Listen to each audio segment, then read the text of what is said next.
Hello বন্ধুরা, এই মুহূর্তের সবথেকে বড় খবর, বিমানের মতো ট্রেনেও রেল সেবিকা, তবে শুধু দিনের বেলা, রাতে পুরুষ সেবক। সো বন্ধুরা, এই বিষয়টি নিয়ে আজকে আমি আলোচনা করব, তাই ভিডিওটিকে মোটেই স্কিপ না করে পুরোপুরিভাবে দেখতে থাকুন। সো বন্ধুরা, ভিডিওটি শুরু করা যাক। বিমান সেবিকা দেখতে সকলেও অভ্যস্ত। ট্রেনেও অতীতে রেল সেবিকা দেখা গিয়েছে, তবে সবটাই ছিল বাছাই ট্রেনে পরীক্ষামূলকভাবে। এবার পাকাপাকিভাবে বিশেষ কিছু ট্রেনে রেল সেবিকা পাওয়া যাবে। তবে এমন ট্রেনই বাছা হচ্ছে যেগুলি শুধু দিনের বেলা চলে। দিন ও রাত মিলিয়ে চলে এমন ট্রেনে এখনকার মতো পুরুষ রেল সেবকরাই থাকবেন। অতীতে তেজস এক্সপ্রেসে এই ব্যবস্থা চালু হয়।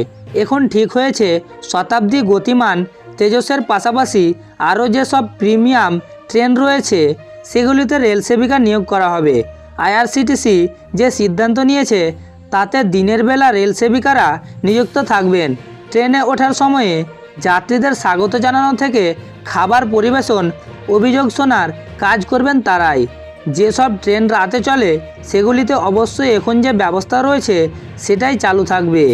এই কারণে প্রিমিয়াম ট্রেন হওয়া সত্ত্বেও রাজধানী ও দুরন্ত এক্সপ্রেসে রেল সেবিকা নিয়োগ হবে না। আইআরসিটিসি সূত্রে জানা গিয়েছে এই পরিকল্পনা বাস্তবায়নের প্রস্তুতি ইতিমধ্যেই শুরু হয়ে গিয়েছে। দেশে মোট 25টি প্রিমিয়াম ট্রেন চলে। সম্প্রতি বেসরকারি উদ্যোগে বন্দে ভারত এক্সপ্রেস চালানোর পরিকল্পনাও করা হয়েছে। এই সব ট্রেনে রেল সেবিকা দেখা যাবে খুব শীঘ্রই। জানা গিয়েছে সব ট্রেনে রেল সেবিকাদের পোশাক হবে একই রকম। পরিষেবা ক্ষেত্রে প্রশিক্ষণ রয়েছে এমন মহিলাদেরই নিয়োগ করা হবে। কিন্তু পুরুষের পরিবর্তনে কেন মহিলা নিয়োগের সিদ্ধান্ত? শুধুই নতুন কিছু করা যাবে যাত্রীদের আকর্ষিত করাই লক্ষ্য নয়।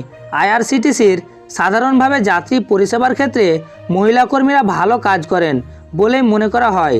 তাছাড়াও মহিলা কর্মী রাখলে যাত্রীদের অভিযোগও অনেক কম থাকে। এই সব কারণ দেখেই বিমানের মতো রেল সেবিকা নিয়োগের ভাবনা বলে জানা গিয়েছে। সো বন্ধুরা, এই ছিল আজকে আমার আলোচনাটি যদি আপনাদের ভালো লেগে থাকে তাহলে অবশ্যই কমেন্ট করে জানাবেন। ধন্যবাদ।